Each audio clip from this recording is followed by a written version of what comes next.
गुफा के बंद हो जाने के बाद चारों तरफ सन्नाटा था। टिंकू अभी भी अपने हाथ में उस क्रिस्टल को कस के पकड़ा था। रोहन बोला, उस बच्चे की आवाज अब भी दिमाग में गूंज रही है। टिंकू ने गंभीर नजर से जंगल के अंधे भाग की ओर इशारा किया। वहीं से यह सब शुरू हुआ है। टिंकू ने धीमे में कहा। दोनों उस दिशा में बढ़ने लगे जहां सूरज की रोशनी भी घुसने में डरती थी। जैसे जैसे वे आगे बढ़े, पेड़ों की जड़ें और मोटी होती जा रही थी और हवा अचानक ठंडी और भारी हो गई।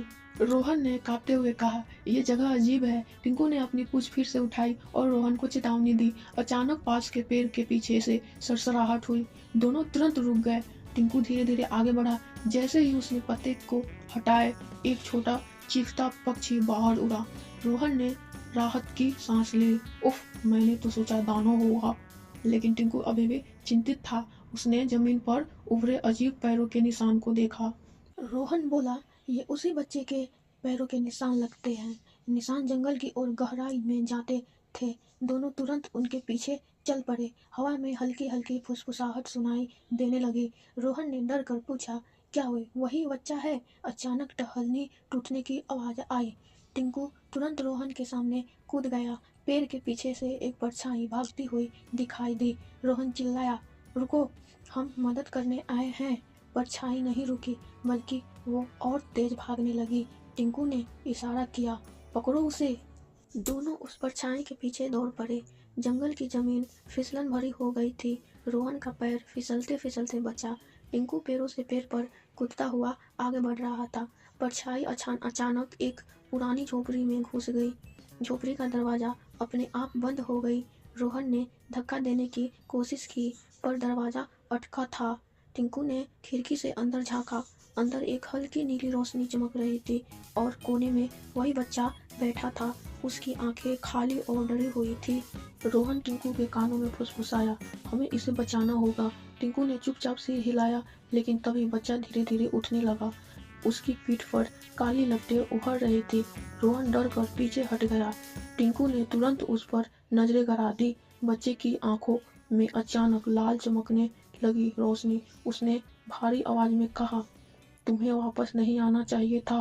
रोहन और टिंकू एकदम जम गए। बच्चे की परछाई फैलने लगी, दानव का रूप लेने लगी। टिंकू गुर्राया, ये बच्चा नहीं, दानव का जाल है। झोपड़ी की दीवारें काली हवा से हिलने लगी। बच्चे की परछाई इतनी बड़ी हो गई कि उसने आधी झोपड़ी ढक ली। रोहन घबरा कर बोला, ये बच्चा है कहाँ? टिंकू दांत भींचते हुए कहा, वो अंदर फंसा है, इस परछाई के पीछे। जैसे ही परछाई आगे बढ़ी, जमीन कांपने लगी। टिंकू ने रोहन को पीछे धकेला। सावधान टिंकू। टिंकू ने रोहन को पीछे धकेला। सावधान रोहन। परछाई ने अपनी लंबी भुजा फैलाकर झटके से हमला किया। हमला इतनी तेज थी कि हवा चीर गई। टिंकू ने पेड़ की डंडी से वार को रोका, लेकिन डंडी पल भर में राख बन गई। रोहन ने तुरंत चमकते क्रिस्टल टुकड़े को उठाया। टुकड़ा हाथ में आते ही तेज नीली रोशनी देने लगा। रोहन ने उसे टिंकू की ओर बढ़ाया और बोला, ये क्रिस्टल इसे रोक सकता है। टिंकू ने क्रिस्टल पकड़ा और उसी क्षण उसकी आंखें नीली चमक उठी। उसने जोर से दहाड़ लगाई। पूरी झोपड़ी हिल गई। परछाई कुछ पल के लिए पीछे हट गई। टिंकू ने मौका देखकर क्रिस्टल को ऊपर उठाया। क्रिस्टल से नीली ऊर्जा निकलकर भाले जैसा बन गई। टिंकू ने छलांग लगाकर सीधे परछाई पर वार किया। परछाई दर्द से कांपने हुई पीछे हट गई। अचानक बच्चे की हल्की आवाज सुनाई दी, बचाओ, मैं यहाँ हूँ। रोहन चिल्लाया, टिंकू, बच्चे को चोट नहीं पहुँचने देना। टिंकू ने तुरंत वार की दिशा बदल दी। सीधे परछाई के केंद्र पर प्रहार किए। ऊर्जा ने परछाई को बीच से चीर दिया। परछाई चिल्लाकर धुएं में बदलने लगी।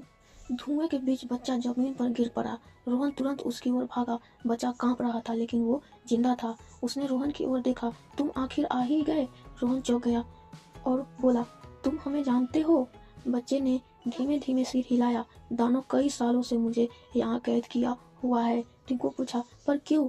बच्चे की आंखों में डर उभर आया, क्योंकि मैं आखिरी रक्षक हूँ। रोहन का दिल एक पल सा रुक गया। टिंकू की आंखें चौड़ी हो गई। रक्षक? बच्चा बोला, हाँ, जैसे तुम और वो लड़का। रोहन हकबकाया रह गया। मैं?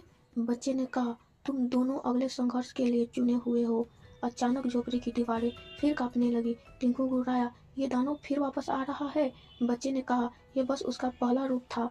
रोहन ने पूछा, तो असली दानव कहाँ है? बच्चे ने कांपती उंगली से जंगल की ओर गहरी दिशा दिखाई। वो काली घाटी में छुपा है। टिंकू ने मुठियां खींच ली। तो अब अगला कदम वही है। रोहन ने बच्चे को उठाकर खड़ा किया। हम तुम्हें सुरक्षित जगह ले जाएंगे, रोहन बोला। तीनों झोपड़ी से बाहर निकले। काली हवा उसके आसपास घूम रही थी।